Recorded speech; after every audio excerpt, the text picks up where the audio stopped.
जय हिंद साथियों, आप सभी का स्वागत है मेरे YouTube चैनल पर। यदि आप किसी सरकारी परीक्षा जैसे कि UPPSC, UPSC, UP TET, SSC GD, UP police, Agniveer आदि की तैयारी कर रहे हैं तो करंट अफेयर्स जीके आपके लिए बहुत ज़रूरी है। करंट अफेयर से जुड़े जीके के सवाल किसी भी प्रतियोगी परीक्षा की तैयारी का एक अभिन्न अंग रहा है और कुल अंकों में अधिकतम महत्व रखता है। तो ये वीडियो आपके लिए बहुत उपयोगी होने जा रही है, इसलिए बिना किसी देरी के वीडियो शुरू करते हैं और चलते हैं सवालों की दुनिया में। और पहला सवाल आपके सामने है, भारत के पहले स्किल इंडिया सेंटर का उद्घाटन कहाँ किया गया है। महत्वपूर्ण सवाल है, करंट अफेयर से जुड़ा हुआ है, तो ध्यान से एक एक प्रश्न को आप लोग सुनिएगा। भारत के पहले स्किल इंडिया सेंटर का उद्घाटन कहाँ किया गया था। इसका सही जवाब है संबलपुर।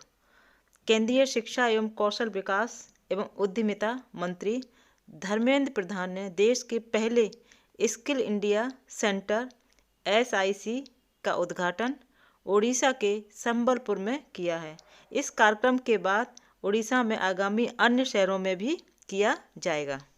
आगे चलते हैं और प्रश्न है, चंद्रमा पर उतरने वाले पहले निजी अंतरिक्ष यान का क्या नाम है। पहली बार चांद की सतह पर उतरने वाले प्राइवेट कंपनी के यान का क्या नाम है, यह आपका प्रश्न है और इसका सही जवाब है ओडिसियस। इतिहास में पहली बार ऐसा हुआ है जब चांद पर किसी निजी कंपनी का यान चंद्रमा की सतह पर उतारा है। अमेरिकी कंपनी इंट्यूसिव मशीन्स का मून लैंडर ओडिसियस चांद पर 22 फरवरी 2024 को लैंड कर गया है। करीब 52 साल बाद इतने लंबे इंतजार के बाद अमेरिका ने अपना कोई स्पेस क्राफ्ट चांद की सतह पर उतारा है। ये कुछ की पॉइंट थे जो मैंने आपके सामने डिस्कस किए हैं और नोट भी कर दिए हैं, जिससे आपको अच्छे से याद रहे। आगे चलते हैं और प्रश्न है, किस राज्य सरकार ने सड़क सुरक्षा बल की शुरुआत की है। वो कौन सा राज्य है जिसने सड़क सुरक्षा बल की शुरुआत की है। तो इसका सही जवाब हो जाएगा, अगर आपको मालूम है तो कमेंट करके जवाब दीजिए। और इस प्रश्न का सही जवाब है पंजाब सरकार ने। पंजाब के मुख्यमंत्री भगवंत मान जी ने राज्य में यातायात व्यवस्था में सुधार और सड़क दुर्घटनाओं को कम करने के लिए सड़क सुरक्षा बल नाम से एक नई पहल शुरू की है। और मान जी ने चिंता व्यक्त करते हुए कहा है कि हर माह 500 से अधिक मौत हो जाती हैं और हर साल 6000, यानी कि हर माह 500 और हर साल 6000 मौतें हो जाती हैं सड़क दुर्घटना में। इसलिए सड़क सुरक्षा बल की शुरुआत करके एक नया संदेश पंजाब सरकार ने दिया है। आगे बढ़ते हैं और सवाल है, भारतीय नौसेना ने अपने किस जहाज को सेवा मुक्त किया है। अभी हाल में जनवरी में भारतीय नौसेना ने एक जहाज को सेवा मुक्त किया है। वो कौन है, उसका नाम क्या है। तो इसका सही जवाब है चीता। 13 जनवरी 2024 भारतीय नौसेना के पोत INS चीता को 4 दशकों की सेवा के बाद सेवा मुक्त कर दिया गया है। भारतीय नौसेना के इतिहास में एक उल्लेखनीय अध्याय के समापन का प्रतीक है, क्योंकि एक साथ 3 युद्धपोतों ने एक साथ विदाई ली है। 3 युद्धपोत हैं तो उन्होंने विदाई ली है। तो ये विस्तृत जानकारी हम आपको इसलिए दे रहे हैं जिससे कि आपके दिमाग में अच्छी तरह से प्रश्न बैठ जाता है और हर प्रश्न के पीछे स्पष्टीकरण जो होता है उसकी जानकारी भी आप लोगों को होना बेहद ज़रूरी है। साथ साथ वीडियो को लाइक भी करते रहिए, शेयर भी करते रहिए अपने दोस्तों के साथ, क्योंकि आपके दोस्त भी परीक्षा की तैयारी कर रहे होंगे। और चैनल को नए जुड़े हैं तो सब्सक्राइब जरूर कर लीजिए। आगे चलते हैं और अगला प्रश्न है, महतारी वंदना योजना किस राज्य में सरकार द्वारा शुरू की गई। वो कौन सा राज्य है जिसके द्वारा महतारी वंदना योजना की शुरुआत की जा रही है। तो इसका सही जवाब हो जाएगा छत्तीसगढ़ सरकार के द्वारा।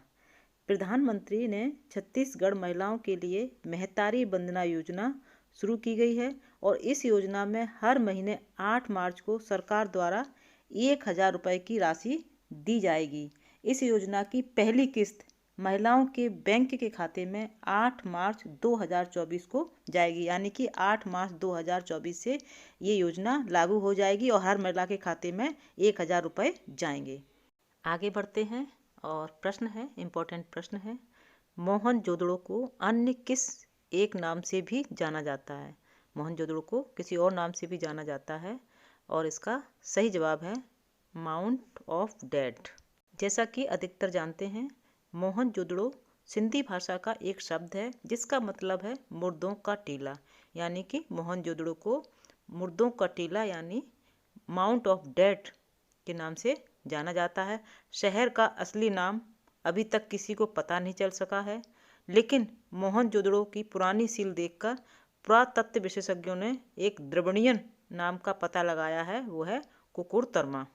आगे चलते हैं और प्रश्न है, करंट क्वेश्चन है और बहुत इम्पोर्टेंट है।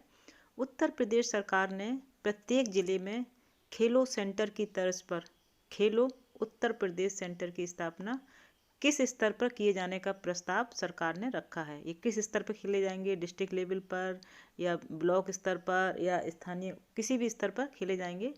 तो ये प्रश्न है और इसका सही जवाब है ब्लॉक स्तर पर। ब्लॉक स्तर पर इन सेंटर्स की स्थापना होगी, ये प्रस्ताव रखा है। यूपी मुख्यमंत्री ने ऐलान किया है कि जिस तरह से भारत सरकार की ओर से हर जनपद में खेलो इंडिया सेंटर की स्थापना की जा रही है, उसी तर्ज पर उत्तर प्रदेश के हर ब्लॉक में खेलो उत्तर प्रदेश सेंटर की स्थापना होगी, क्योंकि फिट इंडिया मूवमेंट से लेकर सांसद खेल कूद प्रतियोगिता के साथ खेलो इंडिया सेंटर देश के हर राज्य में स्थापित हो रहा है, उसी तरज पर उत्तर प्रदेश में भी होंगे। आगे बढ़ते हैं और प्रश्न है, भारत में चुनावी बॉन्ड कौन संगठन जारी करता है? इसको लेके अभी जो इलेक्टोरल जो बॉन्ड थे उसको लेके बहुत चर्चा में रहा ये विषय। तो भारत में चुनावी बॉन्ड कौन संगठन जारी करता है? तो इसका सही जवाब है भारतीय स्टेट बैंक। भारतीय स्टेट बैंक भारत में चुनावी बॉन्ड को जारी करता है। भारत की चुनावी बॉन्ड योजना में अधिकृत SBI शाखाएं यानी कि भारतीय स्टेट बैंक की गुमनामी को जो चंदा देता है जो चंदादाता है गुमनामी को बचाने के लिए इन ब्याज मुक्त वाहक बॉन्ड जारी करती है। इसलिए स्टेट बैंक को ये अधिकार है कि वो बॉन्ड को जारी करता है। आपका प्रश्न आपके सामने है, भारत में पहली बार राष्ट्रीय आपातकाल कब घोषित किया गया था? किस परिस्थितियों में आपातकाल घोषित किया गया था? क्या सिचुएशन रही थी? वो इस प्रश्न का जवाब है 1962 में। 1962 में भारत में पहली बार राष्ट्रीय आपातकाल घोषित किया गया था। भारत में पहला राष्ट्रीय आपातकाल भारत चीन के युद्ध के दौरान 1962 को घोषित किया गया था। उसके बाद इंदिरा गांधी की सरकार ने आंतरिक अशांति की वजह से 1975 को आपातकाल घोषित किया था, जो 21 महीनों तक चला था। आगे बढ़ते हैं और प्रश्न है, इम्पोर्टेंट है, अक्सर परीक्षाओं में आता है। भारत ने कितने बार क्रिकेट विश्व कप जीता?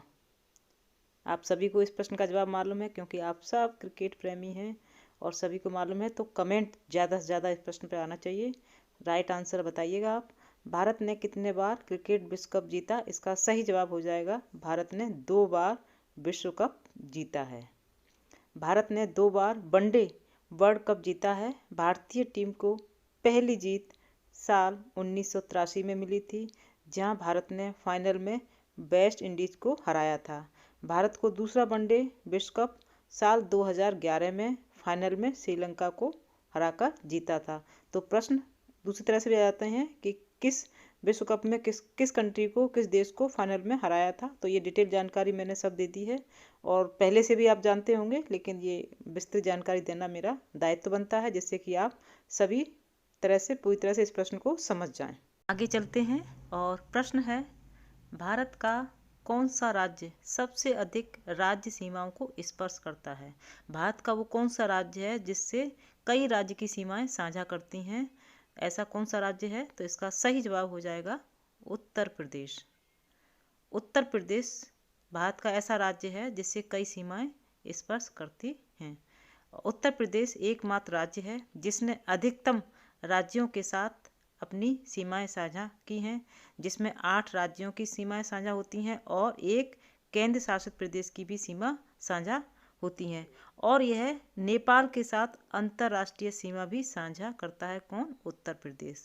तो ये इम्पोर्टेंट प्रश्न है, याद रखिएगा। सारे की पॉइंट मैंने आपको बता दिए हैं कि उत्तर प्रदेश ही राज्य है जहाँ 8 राज्य और एक केंद्र शासित प्रदेश राज्य और एक अंतर्राष्ट्रीय देश जो कि नेपाल, इतनी सीमाएं उत्तर प्रदेश के साथ साझा होती हैं। आगे चलते हैं और प्रश्न है, भारत किसके उत्पादन में आत्मनिर्भर हो गया है? ये प्रश्न इम्पोर्टेंट है। भारत किसके उत्पादन में आत्मनिर्भर हो गया है? तो इसका सही जवाब है लोहा। लोहा उत्पादन में भारत आत्मनिर्भर हो गया है।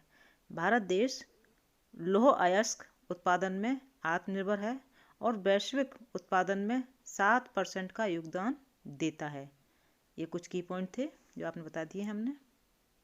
आगे चलते हैं और प्रश्न है, भारत के किस राज्य ने बैगलेस स्कूल पहल की शुरुआत की है? वो कौन सा राज्य है जहाँ बच्चों को बैगलेस यानी बैग के बिना स्कूल जाने की शुरुआत की गई है? तो इसका सही जवाब है मध्य प्रदेश। मध्य प्रदेश सरकार ने बैगलेस स्कूल पहल की शुरुआत की गई है। जानते हैं ये कैसा है, ये क्या पहल है? मध्य प्रदेश सरकार ने बच्चों के लिए बड़ा फैसला किया है। स्कूली बच्चों को अब no bag no homework day मिलेगा। आगामी शैक्षणिक सत्र से हफ्ता में एक बार बैगलेस स्कूल जाने की पहल की गई है, जिसमें उस दिन ना तो होमवर्क मिलेगा और ना ही स्कूल में बैग ले जाने की ज़रूरत होगी। तो ये बच्चे बड़े खुश होंगे। ये पहल मध्य प्रदेश सरकार के द्वारा की गई है। आगे बढ़ते हैं। हाल ही में शिक्षा मंत्रालय ने देश में फुटबॉल खेल को बढ़ावा देने के लिए किसके साथ समझौता किया है? बच्चे फुटबॉल में आगे बढ़ें, जो फुटबॉल की प्रतिभाएं आगे बढ़ें, इसके लिए सरकार ने किसके साथ समझौता किया है? तो इसका सही जवाब हो जाएगा फीफा। शिक्षा मंत्रालय ने देश में फुटबॉल खेल को बढ़ावा मिले इसके लिए फीफा के साथ समझौता किया है। और वो समझौता किस तरह से किया है, हम थोड़ा सा इसके बारे में जानना चाहेंगे। छात्रों के लिए स्कूल की सेटिंग में फुटबॉल की पहुंच को महत्वपूर्ण रूप से व्यापक बनाने के उद्देश्य से शिक्षा मंत्रालय ने चरणबद्ध तरीके से यानी कि क्रमबद्ध तरीके से देश भर में 11 लाख फुटबॉल वितरित करने के लिए फीफा के साथ समझौता किया है। जीके, करंट अफेयर्स जैसे प्रश्नों को लेकर इस वीडियो को बनाया है। उम्मीद करते हैं ये वीडियो आपको ज़रूर पसंद आई होगी। तो वीडियो को लाइक करें, शेयर करें और नए जुड़े हैं तो चैनल को सब्सक्राइब करके बेल आइकॉन को पुश कर दें, जिससे कि हर एक नोटिफिकेशन आपके पास सबसे पहले पहुंचे। क्योंकि हमारे द्वारा आपके लिए वीडियो हर रोज़ बनाई जाती हैं, जिससे कि आप तैयारी कर रहे हैं एग्ज़ाम की, उसमें आपके लिए सहयोगी बन सकें हम और ज़्यादा से ज़्यादा वीडियो बना सकें। इसी के साथ जय हिंद, जय भारत।